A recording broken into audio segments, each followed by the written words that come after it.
हिंद दोस्तों, सैनिक समाचारों में आपका हार्दिक स्वागत है। सबसे पहले बात करूंगा हेडलाइंस में बात करूंगा डीएडीआर पेमेंट के लिए ऑफिस मेमोरेंडम जारी हो गया है दोस्तों, और अब एक्शन होगा और आपके खाते में 3 महीने एरियर का पैसा आएगा। अब पहला लेटर निकला है और आगे सेना की क्या कार्रवाई इसके बारे में बताएंगे।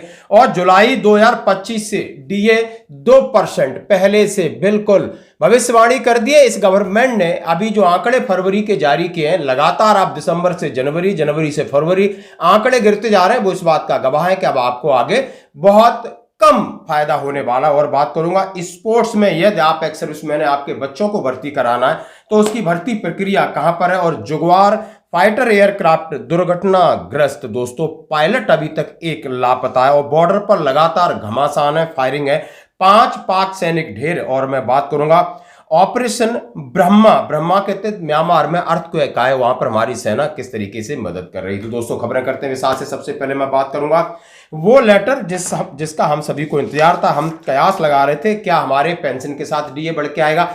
अब उसकी प्रक्रिया शुरू हुई है 2 अप्रैल से, यानी कल से उसकी प्रक्रिया शुरू है। Department of India, ministry of finance, DOE, department of expenditure जो लेटर निकालता है, 2 अप्रैल को कल उन्होंने लेटर निकाल दिया है कि revision of rates of dearness allowance of central government employees effective from 1 जनवरी 2025 से जो रेट आपके रिवाइज होने हैं 53 से 55 करना है, उसके लिए आदेश अब निकला है 2 अप्रैल को। डिपार्टमेंट ऑफ एक्सपेंडिचर जो कि फाइनेंस मिनिस्ट्री के एक ब्रांच है।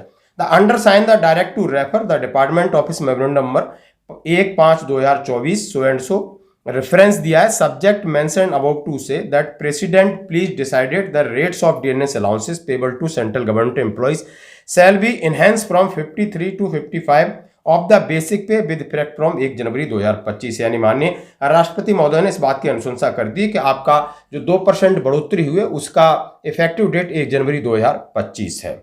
द टर्म्स बेसिक पे इन रिवाइज पे structure means the pay drawn in prescribe level, यानी इसका मतलब है कि 7th पे सीपीसी के रिकमेंडेशन में जो आप पे लेवल की बेसिक पे ले रहे हैं उसके ऊपर 2% डीए आपको लगकर बढ़ेगा। The dearness allowance will continue to be distinct element, उनका will not be treated as a pay, यानी ये एक डीए है, ये एक पे नहीं है किसी भी प्रकार का।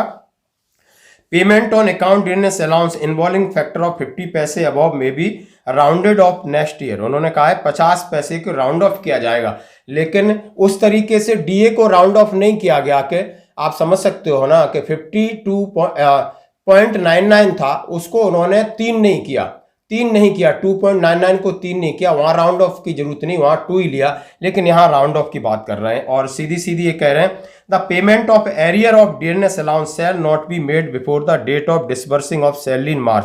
और सीधा इंस्ट्रक्शन था कि मार्च की 2025 की जो सैलरी थी उसमें आपको एरियर नहीं मिलेगा और ना ही मिला है, आगे एरियर आपको मिलेगा। These order shall also apply to the civilian employees paid from defence service estimate and expenditure will be chargeable. उन्होंने कहा जो डिफेंस सर्विस में सिविलियन एम्प्लॉय उनके लिए आदेश लागू है, पर in respect of armoured forces personnel railway employee separate order will be issued by the ministry of defence and ministry of railway respectively. एक और गुंडी कि अब मिनिस्ट्री ऑफ डिफेंस एक लेटर और निकालेगा और उसके ऊपर कार्रवाई होगी। ये आदेश, ये ऑर्डर सिर्फ इसलिए कि आप एक ऑर्डर निकालें, बाकियों के लिए आदेश लागू है। In so far for the person serving in Indian audit account department concern, और बाकी सबके लिए लागू है। Deputy secretary of the government of India Samir Kumar Das. तो दोस्तों अब होगी आपकी कार्रवाई, जैसा कि हम आपसे कह रहे हैं कि 10 तारीख के आसपास आपके खाते में एरियर आने की पूरी संभावना है। जनवरी, फरवरी और मार्च का। अप्रैल की जो आपकी तनख्वाह आएगी वो बढ़ी हुई तनख्वाह आएगी, यानी उसमें आपको 55% का डीए लग के आएगा, तो वो आपकी सैलरी में आएगी, वो आपकी पेंशन में आएगी, लेकिन एरियर आपका लगभग 10 से 12 अप्रैल तक आपके खाते में आ जाएगा, जिसका जितना बनता है। अब एक और बड़ी खबर, जैसा कि मैंने कल शाम को इसके ऊपर वीडियो डाला था, अब फिर ये डीए का मामला है। तो फरवरी के महीने के आंकड़े, जैसा हम सभी जानते हैं कि जनवरी के आंकड़े फरवरी एंड में आते हैं, फरवरी महीने में कितनी महंगाई का उछाल एआईसी पे हुआ उसके मार्च एंड में आते हैं। तो दोस्तों 31 मार्च को ये आंकड़े आ गए थे और उन्होंने 1 अप्रैल को एक नोटिफिकेशन और प्रेस रिलीज जारी किया। उसमें सीधा सीधा लिखा है उन्होंने क्या लिखा है कि labour bureau and attach office memorandum labour employ, कहाँ का जो उनका तरीका है कि 317 market separate over 88 industrial important centre in the country. The index for the month of February 2025 is being release in this press release. उन्होंने सीधा सीधा कहा है the all India CPI IW for February 2025 decreased by a 0.4 at stood at 148.8 142.8। यानी कहा है कि सीधा सीधा कहा है कि year on year inflation for the month of February 2025 stood at 2.59% as compare 4.90 in February 2024।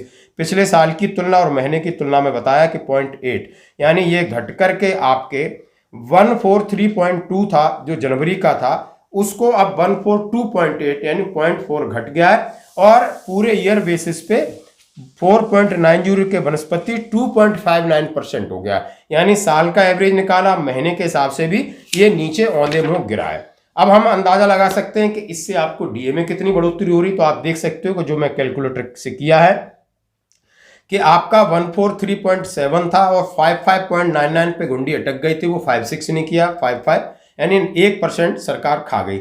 जनवरी में 143.7 से 0.5 गिरता है, ये नवंबर से लगातार आपको गिरता ही आ रहा है।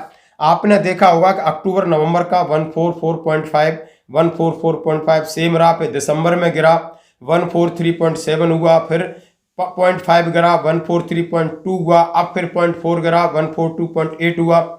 अब ये गिरने का यानी उल्टी गिनती शुरू हो गई है इसकी भी, तो आप समझ सकते हो अभी 56.72 पे जाकर रुक गया है। यानी फरवरी, मार्च, अप्रैल, मई, जून, यानी 4 महीने के आंकड़े आने हैं। और जैसा कि सरकार अपना ढोल पीट रही है कि हमने महंगाई पे काबू कर लिया है, महंगाई पे काबू हुई या न हुई हो, लेकिन महंगाई भत्ते पे काबू हो गया है। ये आपके सामने प्रत्यक्ष आंकड़े हैं दोस्तों। अब मैं बात करूंगा स्पोर्ट्स में एक्स सर्विसमैन के बच्चों के लिए भर्ती, rally for induction into army boys sports company RT centre Hyderabad 15 से 20 April 2025। Induction rally for selection outstanding young boy athletics and handball is organise by induction army boys sports company artillery centre Hyderabad में। यदि आपका बच्चा outstanding athletes है या handball का player है तो उसके लिए एज के हिसाब से क्राइटेरिया है, बॉर्न बिटवीन 15 अप्रैल 11 से 15 अप्रैल 2017, मिनिमम एजुकेशन 3rd स्टैंडर्ड पास। यदि उसका जन्म 15 अप्रैल 2009 से 15 अप्रैल 2011 है तो उसका लगभग आप समझ सकते हो मिनिमम एजुकेशन उसका 8th होना चाहिए। And born any medal in state, national and international competition athletics and handball, उसके पास कोई मेडल होना चाहिए नेशनल, स्टेट लेवल या इंटरनेशनल। फिजिकल पैरामीटर 8 साल के बच्चे के लिए क्या हाइट और वेट है, ये सारा है।